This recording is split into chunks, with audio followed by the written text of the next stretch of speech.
You're scrolling through your phone in a dimly lit subway car, the screeches of the train blending with the endless scroll of your social media feed. Every notification buzz pulls you deeper, but somehow, your anxiety spikes instead of fades. Cal Newport's digital minimalism starts here, at this exact tension, the chaos of constant connection versus the calm of control. What if you could flip the script, declutter your digital life like you do your closet? Stay with me. The best part is how this unfolds in ways you won't expect. Cutting back on tech seems impossible, right? But Newport's digital declutter is a radical reset, not a surrender. It's about quitting the noise to reclaim your mind. Cal Newport shares a powerful experiment from his friend Derek, who ditched all social media for 30 days. The first week, Derek panicked, fingers itching. But by day 15, he noticed more relaxed mornings and deeper conversations with his kids. Then came the catch. What would happen after the blackout? Derek's choices surprised even him. Think of digital decluttering like decluttering a closet. You empty everything out, all your apps, feeds, and notifications. Then you decide what's actually worth putting back. Like clothes you love wearing, digital tools need to bring genuine value, not just fill space. This analogy isn't just neat. It's a mental reset to help you spot what's essential. The payoff? People report profound calm and regained focus. Newport calls this attention wealth. Derek felt less fragmented, more present. His social media use shrank naturally because he learned to value offline moments over digital distractions. It's a radical thought. Doing less online doesn't mean missing out, it means showing up fully in your actual life. Ever been lost in a group chat filled with emojis but zero depth? Newport shows why texting can kill connection and how face-to-face talk is a rebel act today. In one experiment, Newport observed a group of college students chained to their phones, bombarded by low-effort texts and memes. The laughter was thin and moods dipped. Later, he compared this with their weekend hangouts, which were louder, messier, richer. The snapping point? Those low-investment messages actually intensified loneliness, a twist few see coming. Newport draws on biology to explain how face-to-face chats light up oxytocin and dopamine circuits, nature's way of bonding us deeply. Texting is like trying to hug with a glove on. The warmth's there, but muffled. He calls these high-bandwidth interactions because they transmit emotion, nuance, and subtle body language, the real fuel humans run on. The transformation lies in seeking these moments deliberately, even when screens beckon. Readers report plans to ditch group texts in favor of weekend meetups. Newport's challenge isn't just reducing screen time, but rebuilding the art of conversation. That old, authentic human connection isn't extinct, it's waiting for you to reclaim it. Imagine being alone without scrolling. Digital minimalism argues solitude is crucial, but many of us haven't tasted it in years. Newport tells the story of a software engineer, Lisa, who tried a radical experiment. 20 minutes of solitude daily, no screens, no distractions.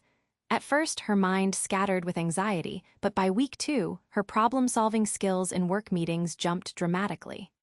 The twist: solitude unlocked her creativity, proving that alone time isn't empty, it's fertile ground.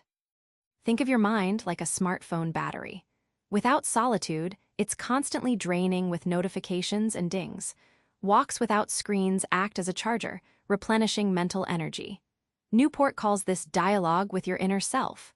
The comparison isn't just cute, it's essential for maintaining focus in a hyper-connected world. Many readers report solitude becoming their secret weapon against burnout. Lisa's story isn't unique. The shift happens because solitude allows deep reflection, self-clarity, and unexpected insights. It's not about escaping life but enhancing it, proving the digital world isn't the only path to buzzing stimulation. When was the last time you really enjoyed something offline? Newport says the secret to happiness may lie in rediscovering analog pleasures you forgot you loved. Newport recounts his own rediscovery of woodworking, a tactile hobby demanding focus and patience. Watching a block of wood transform under his hands proved far more satisfying than endless scrolling. But here's the kicker. Woodworking didn't just kill time, it created time. That satisfaction fed his energy rather than sapping it like digital overload. He likens leisure reclaimed from screens to a gourmet meal versus fast food. The slow, rich experience leaves you full and nourished. Passive screen time is junk food for the brain. Leisure activities that demand skill, creativity, or physical involvement turn ordinary minutes into meaningful ones, something your distracted brain craves more than you know.